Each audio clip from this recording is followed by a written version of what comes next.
June 18th, 1998. Propair Flight 420, a chartered Fairchild Metroliner SSA26 with 11 people on board, is taking off from Montreal, Quebec, bound for Peterborough, Ontario. 12 minutes after takeoff, the crew notices a decrease in their hydraulic pressure and requests to return to the airport. 30 seconds after the request, the crew begins to experience control problems. The plane is wanting to roll to the left, but the crew wrestles it back to the airport. When nearing the runway threshold, the plane rolls 90 degrees to the left, fuel spills and ignites. The plane slides for 2,500 feet and comes to rest inverted on the runway. All passengers pass away. What happened to Propair Flight 420? Find out on this episode of Black Box Down.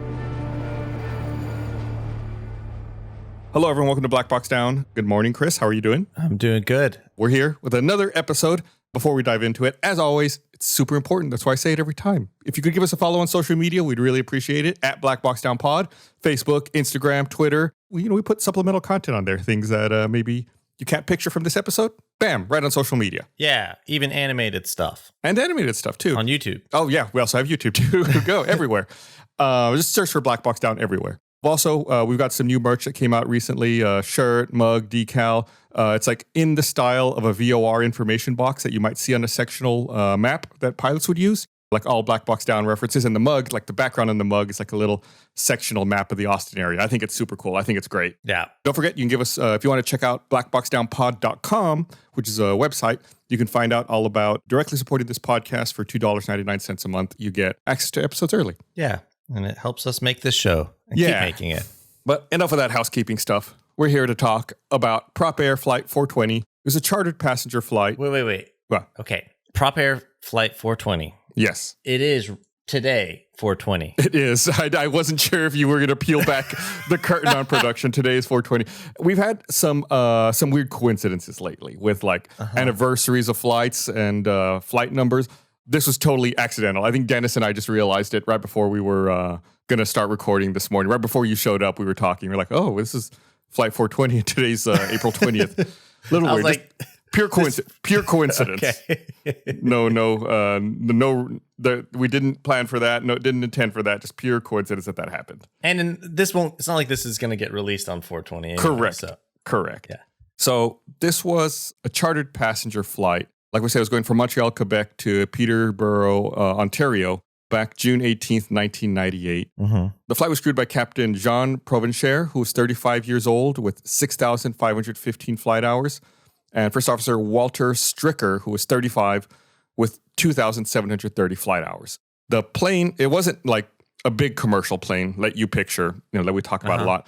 This was a 21-year-old Fairchild Metroliner SSA26 with 28,931 hours on it. It's like a smaller twin turboprop, so it's the kind with like two propellers. Okay. And at most, it could seat 22 passengers. This particular flight had 9 passengers on board. There was like a charter flight for General Electric employees who were commuting to a facility for work. Okay. So that's why there are 11 people on board total. Not a big commercial plane like you normally think of. It's just a smaller twin propeller plane. Okay. This flight took off from Montreal at 7:01 in the morning. Remember, it's a commuter flight. They're taking off early in the morning. Okay. They're cleared to climb up to 16,000 feet. 12 minutes later at 7:13, the crew advised air traffic control that they had a decrease in hydraulic pressure and they requested to return back to Montreal. So they were immediately cleared to turn around and descend to 8,000 feet.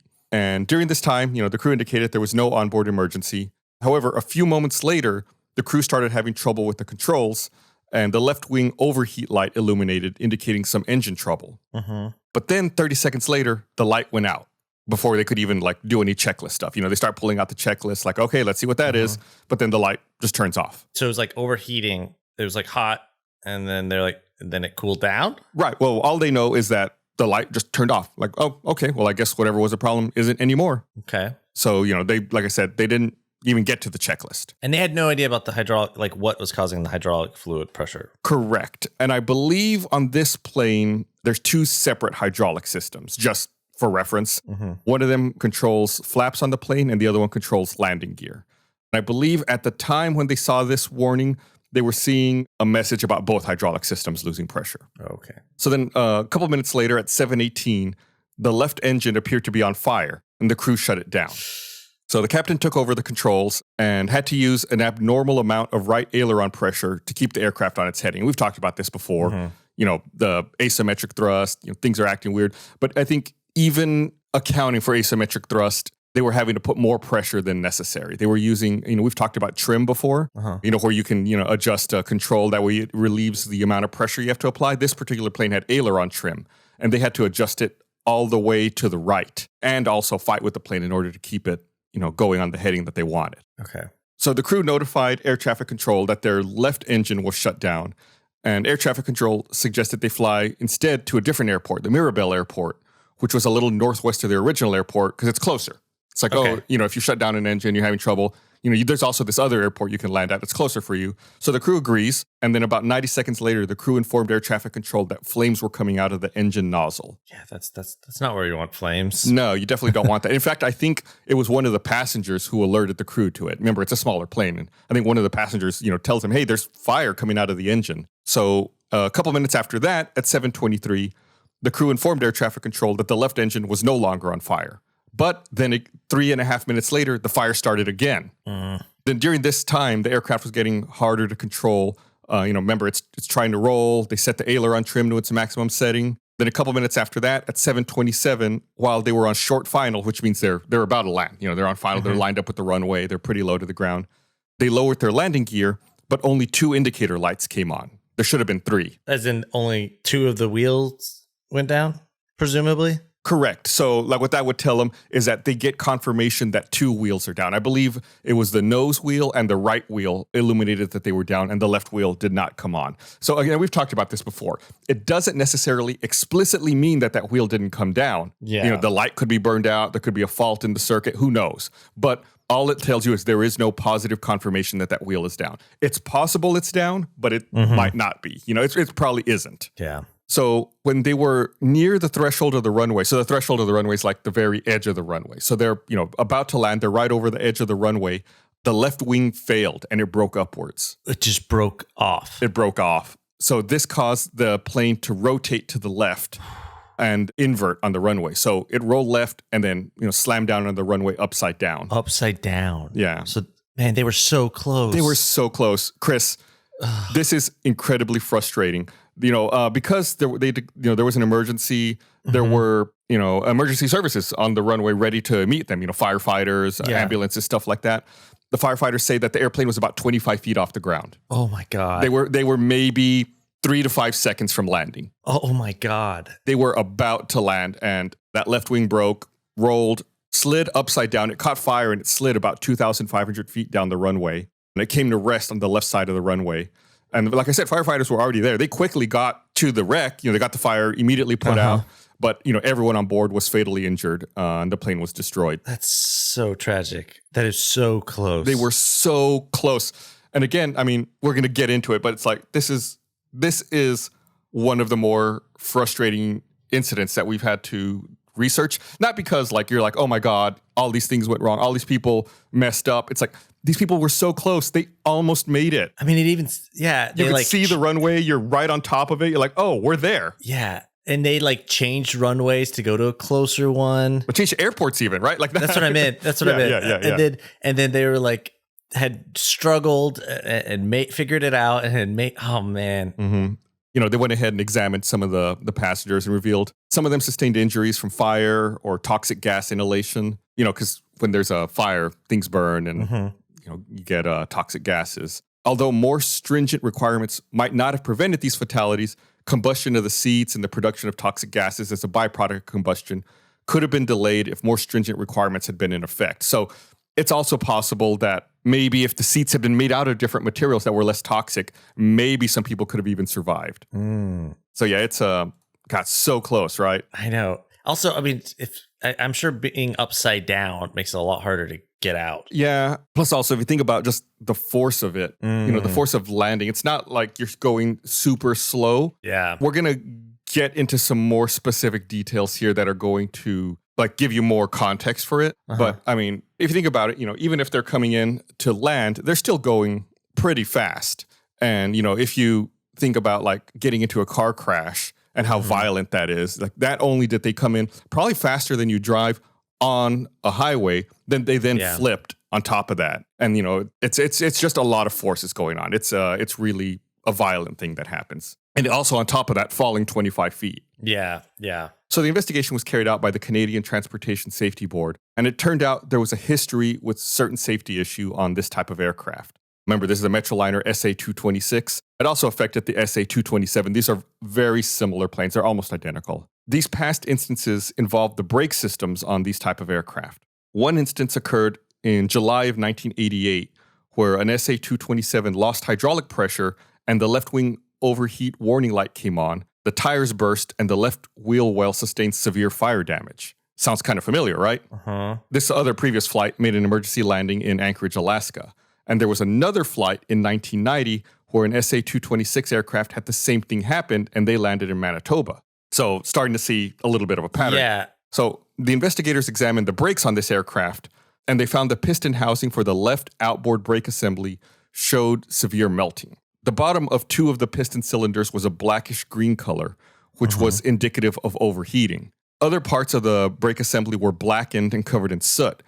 And the bearings in the outboard wheel were exposed to excessive heat so much that all of the grease had been burned off and they were totally dry. Oh. And this is that where the fire started? Well, remember, they saw a fire in the left engine, and they also got a left wing overheat warning. Mm-hmm. Remember, not like a fire warning in the engine, a left wing overheat warning. Yeah. And I'll tell you, the left wing overheat sensor in this plane is in the wheel well. Oh. So there was also uniform heat discoloration, heavy lining pressure marks were on both sides over the full circumference of the brake discs, and the steel in the discs showed a grayish blue coloration, which is indicative of overheating. And the discoloration of the brake disc is a sign of tempering by exposure to heat. And this discoloration and the shade of the color show that the discs were exposed to temperatures exceeding 600 degrees Celsius for a sustained period. That's about the equivalent of about 1100 degrees Fahrenheit. And in order for it to get to that color and have that kind of discoloration, that means it would have to have been exposed to that temperature for at least 5 minutes to get to that color. So it was incredibly hot for a sustained period of time. Yeah, and that the fire that was there, would it get that hot, or I mean, is this just from like the brakes, just like not, I mean, working correctly? Well, right. Well, Or I both. think the question becomes, where did the fire start, and what caused a fire to get that hot? Like the question should become, can an engine fire get that hot, or was there some other source that would have caused a fire to burn that intensely for that period of time? So yeah, I mean, I don't want to answer that yet because we're gonna get to that. But yeah, you're thinking along the right path here. And was it only the left one? Correct. It was only on the left side. And remember also, when they were coming in to land, their left landing gear light didn't come on. They got two other lights. That's not right. that one. Yeah. On top of all this, manufacturer information and tests show that ignition occurs when the tires are exposed to a temperature of 482 degrees Celsius. And remember, we've talked about this before, tire material supports combustion and generates an intense fire as long as there's oxygen available. Remember, we talked about this in the ValueJet crash, where they put the oxygen generators on tires, and the tires caught fire, and then the oxygen generators gave it oxygen to feed the fire.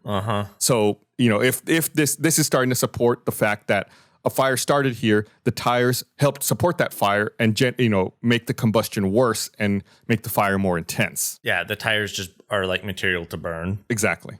So remember, we talked about the brakes and how there had been incidents with similar planes involving their brakes in the past. And this plane has two parking brake valves, one for each side of the aircraft. And both valves were inspected and there were no deficiencies found. Under previous ownership of the plane, there was work done in accordance with an airworthiness directive on the parking brake valves in order to correct a problem. And this problem had to do with residual brake pressure caused by the parking brake control cable.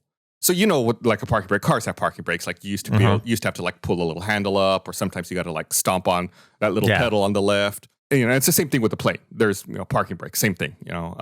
So before taxiing or takeoff roll, the pilots must ensure that the parking brake is fully released, just like you get in your car. You want to make sure that the parking brake's not on. Yeah, I've driven off with it on. I think everyone's probably done that at some point. I don't know how does it let you drive off with it on? It shouldn't. It's not like it totally blocks your wheel from moving. It just makes it much more difficult. It just gives you more resistance. So like in a car, if you try to drive with your parking brake on, you have to give it a lot more gas in order to get it to move. Yeah. Then it would be the same thing in a plane. And then for this kind of plane, like just moving the parking brake control knob to off isn't enough to ensure that the brakes get released. So you have to switch to off, and the system also requires that pressure be applied to the brake pedals to fully release the parking brake, because there might be some residual pressure even with the knob in the off position. So you have to like pull it up? Well, right, you like take the parking brake off, and then you have to stomp on the brakes to get rid of any pressure that might be in there. You stomp. That's a little counterintuitive that you're like, hit the brakes to release the brakes. But you think about it, if in like cars that have the parking brake pedal on the left, that's how you turn it off. You stomp on that pedal again, like after it's all the way down, and then you release it. Yeah, I guess when you push it up, it's like mechanizing it. Like, right. Yeah. I will say the counter argument is that after you release the parking brake in a car, you then don't stomp on your brakes on the other brake pedal to release it. But it's just something that they needed to be aware of. And just like a car, just like we talked about, taxiing and takeoff in this plane with the brake partially engaged can result in increased power necessary to taxi, longer takeoff rolls, and hot, burned, or seized brake components with a possible fire in the main gear well. So they didn't release the parking brake, or did they not stomp on it? We're going to get there. We're setting the stage. But so far what we know is if it's not fully disengaged, it might, require more power, just like a car, and it could get hot, and heat can lead to a fire. We know this from other episodes that we've talked about in the past. And I was going to say other things that could happen, like I said, longer takeoff rolls, hot or seized brakes. You might have tire failure, overheated hydraulic fluid. So because of all these reasons, crews of this plane type tend to not trust the parking brake. You might understand why. Yeah. The brake sometimes stays on after being released. And, anecdotally, pilots say it seems to happen more often in the winter. That makes sense, especially in Canada. They're in Canada. Cold. Remember the other incidents I talked about were in Anchorage. I was wondering about that. I was like, man, is this plane just really popular in like the north? It's just popular in general. I think, a lot of these places might be like a little more remote and don't need big planes to get people in and out. So I think it's like a good place to operate this kind of plane. But that being said, this particular incident was in June. This was not a winter incident. Okay. So because the pilots don't trust or they don't like the parking brake, they often will use wheel chocks instead of parking brakes. And that's just like kind of like bricks that they put around the like wheels. Wedges. Yeah. They just shove in manually after it lands. Right. In order just to like keep it from rolling around. And wheel chocks were actually used while the engines were started on the day of this accident. However, it couldn't be determined whether the crew used a parking brake between engine start and takeoff. The brake system is equipped with 2 shuttle valves, and the shuttle valves react to pressure on the brakes and allow either member of the crew to apply brakes without having to make a selection. And there's 1 shuttle valve on each side. Examination of the shuttle valves revealed no deficiencies, so theoretically, if both flight crews simultaneously apply equal pressure to the brakes, this type of shuttle valve can physically center itself, thereby retaining hydraulic pressure in the brake line. Tests conducted to demonstrate that the valves would center in this manner did not result in the valve centering. So they're just kind of going through all the possibilities. Like, well, maybe theoretically, if both people stomp on the brakes at the same time, it could cause a problem with the brake valves. And they tested it, and they couldn't recreate that in testing. But they say, in theory, this could happen. So they're saying if the captain and the first officer both stomped to release at the exact same time, it's possible that could have caused it. Yeah, and again, they say in theory it's possible, but when they tested it, they couldn't recreate it. And you know how this goes. Like everything has to be tested. Investigating boards have to be 100% certain when they write up these reports. I always like riding a bike, right? I think it was always super fun. When I was a kid, it felt like it was super freeing, like you go wherever you wanted. But as I've gotten older, I'll admit it, I'm a little lazier, a little more out of shape. It's a little more difficult for me to justify using a bike. But what about an electric bike as an alternative? Finally, there's an e-bike made for everyone. Electric e-bikes, they start at just $799. They're the fastest growing e-bike company in the US. It's easy to see why. Electric e-bikes are affordable, customizable, they ship for free, fully assembled, plus they quickly fold in half, no bike rack or truck required. Leave the car at home, save on gas, save the planet when you explore and commute on electric bikes. I've been using an electric bike for a while now. I try to find any excuse possible to use it, whether it's going to a grocery store that's nearby, restaurants in my area, things that are maybe just like a little too far to walk, or I wouldn't want to, get out there and spend all that time walking. I just hop on the bike. Trust me, I spend every waking moment trying to come up with an excuse to get on my electric bike and go somewhere. Super fast, super convenient. Don't have to get my car out. Sometimes it's faster. Don't have to look for parking. Just ride right up to the front of the store, lock my bike, go in, do whatever I need to do. The electric e-bike's mission is simple. Make e-bikes accessible for everyone. They're surprisingly affordable, starting at just $799. It's way less than the competition. Adjustable and customizable, so they're comfortable, even for people who normally don't ride bikes. Electric e-bikes fold up, ship free, come pre-assembled and pre-charged. You'll be on the road in no time. I can't stress the pre-assembled enough. I was afraid it was going to take me a couple hours to put it all together. It's just folded in half. You just unfold it, lock it in together. You're ready to go. The battery's hidden away. There's even an LCD display featuring speed, range, adjustable power level. Thousands of rave 5-star reviews. You can cover up to 45 miles at up to 28 miles per hour on just a 4 to 6 hour charge. Way more eco-friendly than a car. Explore the great outdoors or the city while keeping the air clean. Different bike models and accessories provide optimal comfort, storage, safety. So join the affordable e-bike revolution. Go to electricebikes.com. Use code BlackBoxDown. Get a free foldable, mountable bike lock with any bike purchase. That's a free bike lock when you use code BlackBoxDown at LECTRICEBIKES.com. The bike lock's actually really cool too. I love using it. Anyway, like we said, free bike lock when you use code BlackBoxDown at electricebikes.com. Worried about all the chemicals you're using to keep your yard looking its best? Traditional lawn care lays down 90 million pounds of pesticides each year. Sunday's different. They're on a mission to change how people care for their yards. Sunday can help you grow a beautiful lawn without the guesswork or the nasty chemicals. Their custom plans include fertilizer and everything you need to easily care for your lawn. And with ingredients like seaweed, iron, molasses, you can feel good with kids and pets being around. All you have to do is visit getsunday.com, put in your address, and their lawn analysis tool does the rest. They then use soil and climate data to create a personal nutrient plan delivered to your door when you need it. Just attach the ready-to-use pouch to a garden hose and spray. It takes less than 15 minutes. Best of all, the stuff really works. Sunday's offering our listeners 20% off. Full season plans start at just $129. You can get 20% off at checkout when you visit getsunday.com/blackboxdown. That's 20% off your custom plan at getsunday.com/blackboxdown. Do you ever find yourself awake in the middle of the night reading real-life stories that make your skin crawl? The creepy history behind Victorian nursery rhymes or tales of sleep paralysis demons? Perhaps you've seen the haunting images of corpses on Mount Everest, read the last meal requests of death row prisoners, or experimented with seances and spirit boards. If you've ever wondered, hey, what the heck exactly is necrocannibalism? Well, then 30 Morbid Minutes is the new podcast for you. Hosted by Elise Willems and Jessica Vasami, each episode investigates a new topic ranging from the macabre to morbid to downright creepy. Sourced straight from history and the headlines of today. So subscribe now on Spotify, Apple Podcasts, wherever you listen to podcasts. New episodes are every Tuesday, and they're available on Mondays for Rooster Teeth First members.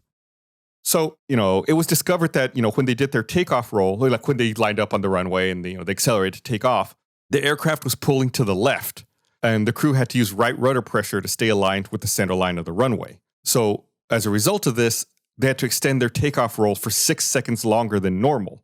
And it also took longer on the ground for them to take off. So normally this plane in this configuration would take about 1,800 feet of runway to take off. Because it took them, longer, it took them 4,000 feet to take off. So they took off way further down the runway than normal. And pulling left as if there was a brake on the left wheel. Right. So it was pulling to the left. It took them way longer to take off. That all indicates that the left brake was dragging. Yep. And then subsequent examination of the left brake assembly confirmed it. Neither the aircraft's pull to the left nor the length of the takeoff roll prompted the crew to take any action other than to continue the takeoff. Because these cues weren't strong enough to elicit a reject response from the crew. They didn't suspect that the left brakes had dragged or overheated. They take off and they immediately retract the landing gear. And the overheated brake and wheel assembly was retracted into that enclosed wheel well. Where it was probably already heated up and on fire possibly or smoking. Right. So the brake was really hot.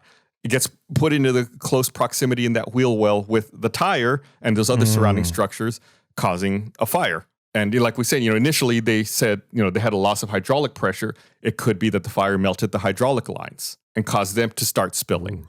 They got a left wing overheat warning. That sensor's in the wheel well. There's all these other things. And this aircraft was not equipped with a means to alert the crew of overheated brakes.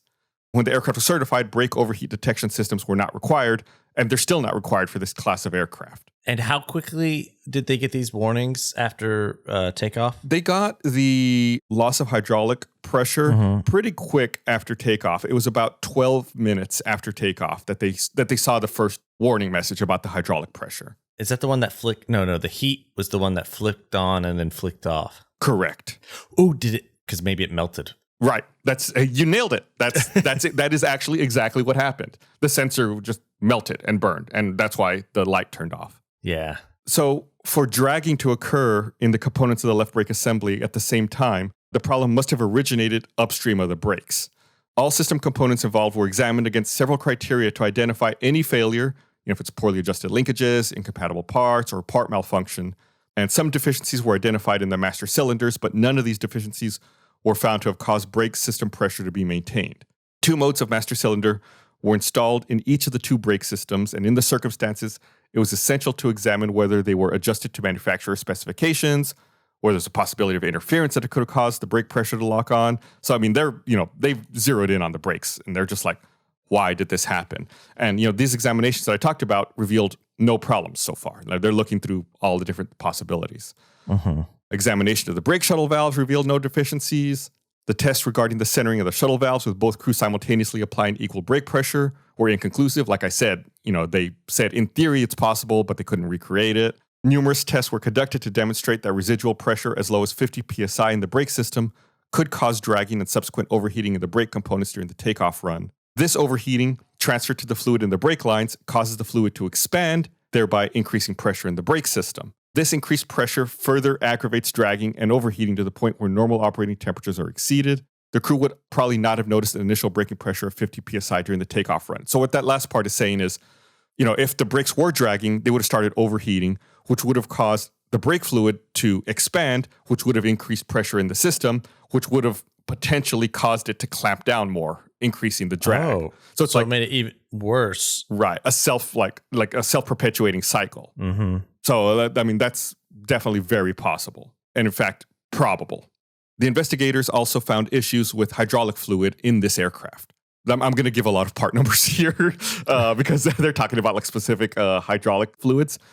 The hydraulic fluid for this system is called MIL-H83283.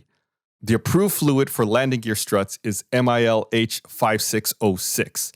However, after analysis of the hydraulic fluid taken from this crash, it was discovered that the 83283 fluid, which was the hydraulic fluid, was contaminated with the 5606 fluid, which was the fluid from the landing gear.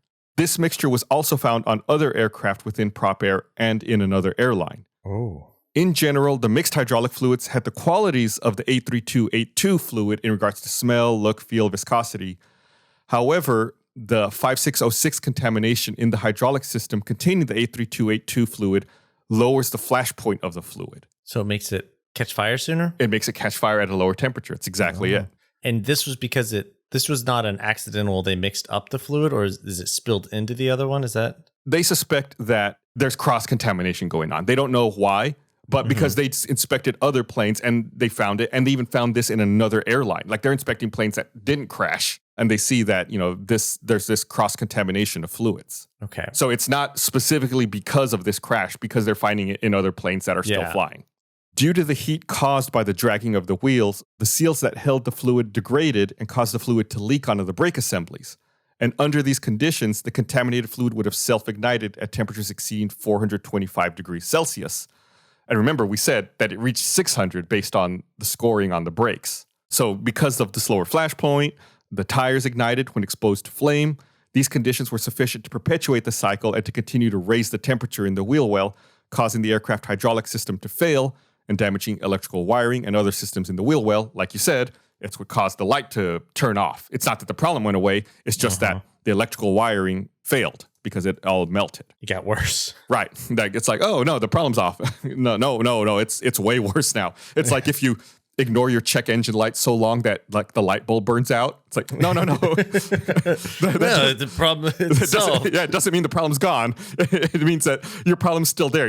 Your indicator of it is no longer working. It was not determined why there was a loss of main hydraulics. However, the loss was undoubtedly related to the fire or intense heat in the wheel well. Heat could have ruptured the hydraulic hoses or damaged seals in the hydraulic components.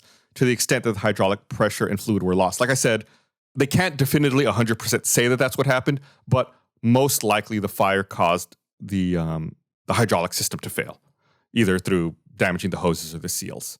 The left wing overheat light came on approximately 90 seconds after the indication of hydraulic failure. The light's continuous rather than flashing illumination indicated overheating in the wheel well or the air conditioning duct. But before the crew initiated the checklist procedures, the light went out, indicating the wing was no longer overheating. However, the light was very likely went out not because the overheating problem was corrected, but because the fire destroyed the warning system electrical circuit, just like we said. The initial event in the breakup sequence was the failure of the front wing spar caused by intense heat. The twisting motion of the rear spar suggests that its failure was subsequent to the upwards failure of the front spar. So like that would be where the wing connects to the fuselage. So what they're saying is most likely the front connection failed, the wing started flipping up, twisting the rear spar and caused it to fail. And that's why that left wing snapped off. And then because the left wing was gone, they then get asymmetrical lift because the right wing is still providing lift. That's why it went up. The airplane rolled and rotated to the left. And this rotation released the left landing gear pivot pin, allowing the landing gear to fall onto the runway, gouging the runway surface. And the rotation of the fuselage to the left might have initiated a movement to the right, which might account for the landing gear being found on the right side of the runway. So it just threw the landing gear clear. And then the aircraft struck the runway on its left side and slid for 2,500 feet. I thought one of the more interesting things about this incident, before we get to the recommendations, was that, I said, I kept talking about how they kept having to put right aileron and they were having, to struggle with the plane. And part of it, is having to do with the engines. But if you think about it, I guess they were having to put an unusual amount in to keep the plane straight. And one of the things that they discovered was that because of the fire in the left wing, it had started kind of warping the shape of the left wing, which is giving it more drag, which is contributing on top of the asymmetric thrust. It was like another contributing factor as to why they were having to try to fight with the plane so much to keep it going straight. Like the heat was warping? Right. Like the metal was softening and starting to warp. And you see that's why ultimately it failed 25 feet above the ground. It was just like the shapes of the wings weren't the same. It was slightly off. And that's on top of one engine being shut down and on fire. That's another reason that they had to struggle with the plane in order to keep it straight. Yeah, because it's just a lot of pressure and heat and. All right, so the findings in this report: numerous previous instances of brake overheating or fire on SA-226 and SA-227 aircraft had the potential for equally tragic consequences. Not all crews flying this type of aircraft are aware of its history of numerous brake overheating or fire problems. The aircraft flight manual and the emergency procedure checklist provide no information on the possibility of brake overheating, precautions to prevent brake overheating, the symptoms that could indicate brake problems, or actions to take if overheated brakes are suspected. More stringent fire blocking requirements would have retarded combustion of the seats, reducing the fire risk to aircraft occupants. So that's having to deal with like the materials inside the plane, making them take longer to actually combust, which would have delayed the creation of toxic gases, which might have given people time to either escape or be rescued. Yeah. A mixture of the two types of hydraulic fluid lowered the temperature at which the fluid would ignite, that is below the flash point of pure MIL H83282 fluid. And again, that's like there was cross-contamination in those fluids and in those liquids, which is what caused it to ignite at a lower temperature than it should have. The aircraft maintenance manual indicated that the two hydraulic fluids were compatible, but did not mention that mixing them would reduce the fire resistance of the fluid. Although the emergency checklist for overheating in the wing required extending the landing gear, the crew did not do this because the left wing overheat light went out before the crew initiated the checklist.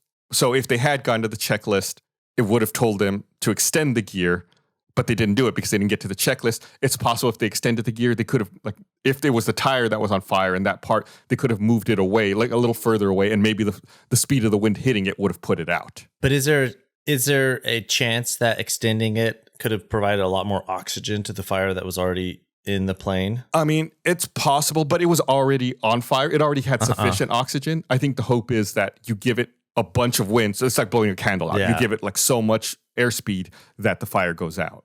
Like, I'm taking flying lessons. Like one of the lessons or one of the checklist items, if you have an engine fire in flight, is you're supposed to like nose down and exceed like 110 knots of airspeed over the engine to try to extinguish the fire. Okay. So it's a common thing when you have a fire on a plane, is to try to hit it with a bunch of wind, and hopefully that puts it out. Okay.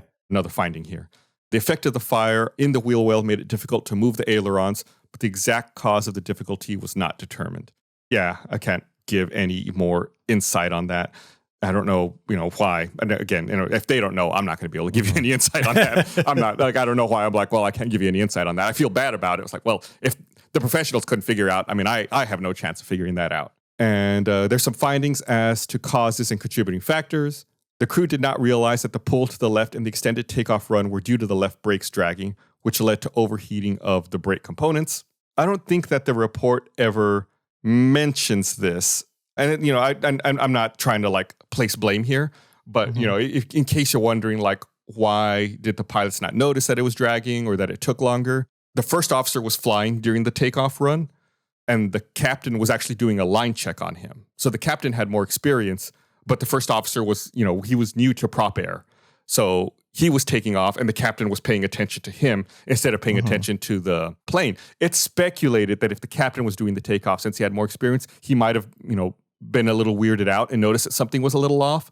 But again, that's just speculation. I'm not trying to put any blame on either of them here. It's just there is some speculation that that may have, been a really tangential factor to it. Dragging of the left brakes was most probably caused by an unidentified pressure locking factor upstream of the brakes on takeoff. The dragging caused overheating and leakage, probably at one of the piston seals that retain brake hydraulic fluid. When the hydraulic fluid leaked onto the hot brake components, the fluid caught fire, initiated an intense fire in the left nacelle, leading to failure of the main hydraulic system. When the left wing overheat light went out, the overheating problem appeared corrected. However, the fire continued to burn. The crew never realized that all of the problems were associated with the fire in the wheel well, and they did not realize how serious the situation was. And we've talked about this kind of thing before in other episodes, where when there's a fire on board, it can lead to a bunch of different errors that don't seem to all be connected. But it's a fire that's the source of all of these weird errors that you might be getting. Because it just kind of messes everything up. Right. It destroys sensors. It gives you, conflicting error messages, or in this case, warnings that disappear. It's just really an awful problem to have. Yeah. Then the last one here is the left wing was weakened by the wing engine fire and failed, rendering the aircraft uncontrollable. And of course, there's a few recommendations here. The aircraft flight manual must be amended to reflect the following: the susceptibility of the brake system on Metroliners to overheating, the precautions to deal with or prevent overheating, the symptoms of potential problematic brake systems, and the fact that overheated brakes can cause wheel well fires, that a left or right wing overheat warning light may indicate a wheel well fire, and that there are other key symptoms associated with left or right wing overheat light that are indicative of an onboard fire. Like we said, there's other symptoms that may pop up because of a fire. And the actions to be followed in conjunction with the emergency procedure for wheel well and wing overheat warning light on to effectively handle the possibility of a wheel well fire. The next recommendation here, Transport Canada consult with the FAA regarding a timely amendment of the aircraft flight manual for the Fairchild SA26-227 Metroliner to have the manual specify the risk of wheel well fires caused by overheated brakes and include procedures to both mitigate this risk and address emergency situations of actual and potential wheel well fires. Transport Canada, in consultation with the Federal Aviation Administration and the aircraft manufacturer, explore options for the installation of brake temperature or overheat detection systems on Fairchild SA226 and 227 aircraft. And Transport Canada, in consultation with the FAA and the aircraft manufacturer, explore means to protect or otherwise harden the hydraulic and fuel lines in wheel wells to minimize the damage to these lines in the event of bursting tires or wheel well fires. And I think that's actually a super key one, is to harden and strengthen those hydraulic and fuel lines that pass by the wheel wells. Because we've seen this before. Tires can catch fire. Yeah. Tires can burst. It can damage them. It just seems smart. This is obviously a potential failure point.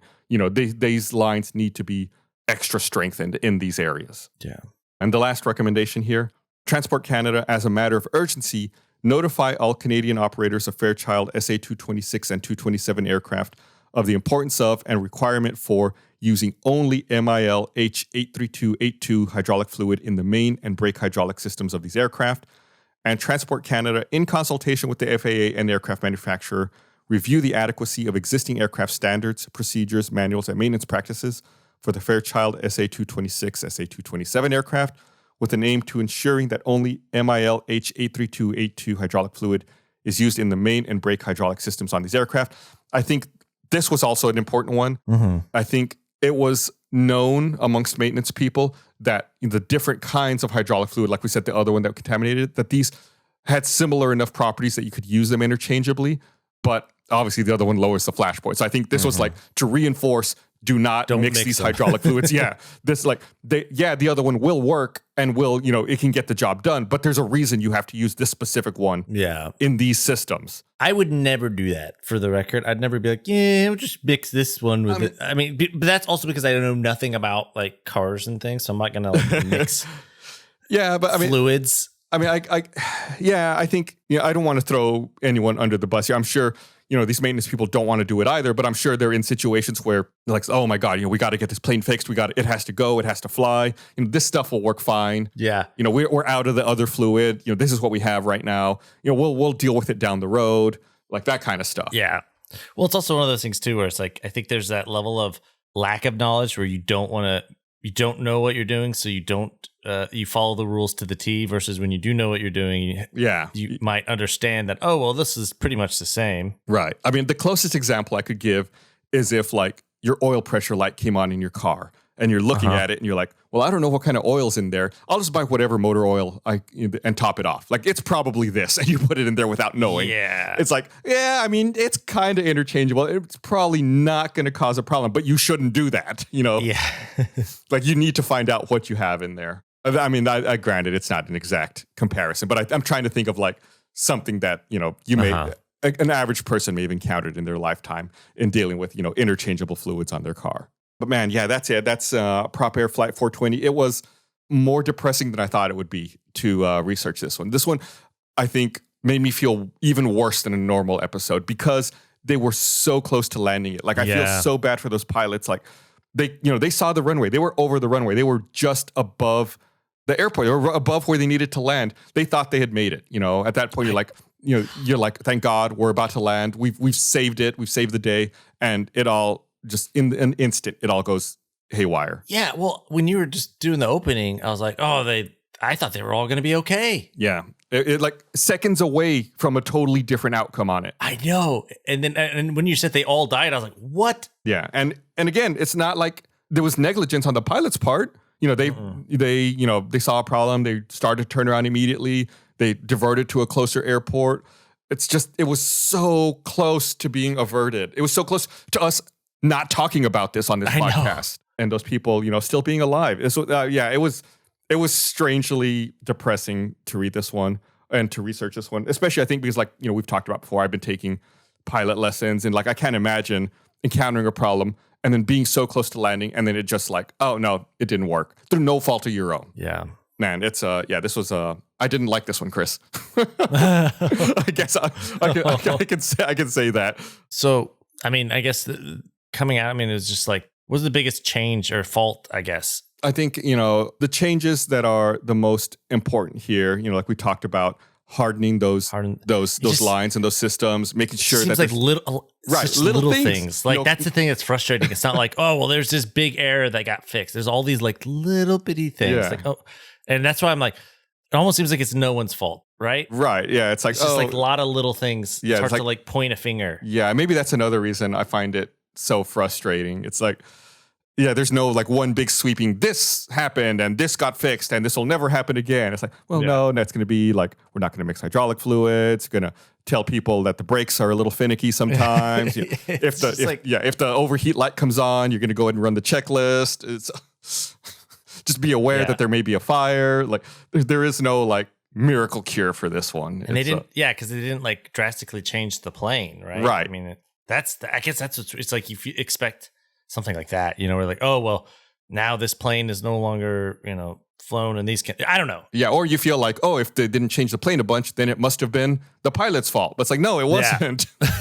They're like you said, you can't really place all the blame somewhere very specifically. You can blame the brake system, but that's it's tough. I don't know. And it seems like you said, it was a lot of northern climate. So that might also be just a very, indicative of where the plane is popular. They don't need to move a bunch of people around, maybe smaller airports. They don't need as big of a runway. It's hard to say. Lots of times planes serve very specific needs, where as far as like moving people around or cargo or whatever. And maybe that's just the need of the Metroliner in this case. But that's it for Propair Flight 420. Don't forget, give us a follow on social media at Black Box Down Pod, Facebook, Instagram, Twitter. We've got a YouTube with some animation on it too, as Chris reminded me. I forgot already. Search for Black Box Down on YouTube. You can find that. We have a couple of animated episodes that I think are super informative. And we'll be back next week with another episode. Chris, if you thought this was a sad, frustrating one, I don't want to oversell it. Next week is even worse. So tune in next week for another episode of Black Box Down. Oh, and check out our merch and our link tree. Yes, good old link tree. All right, bye.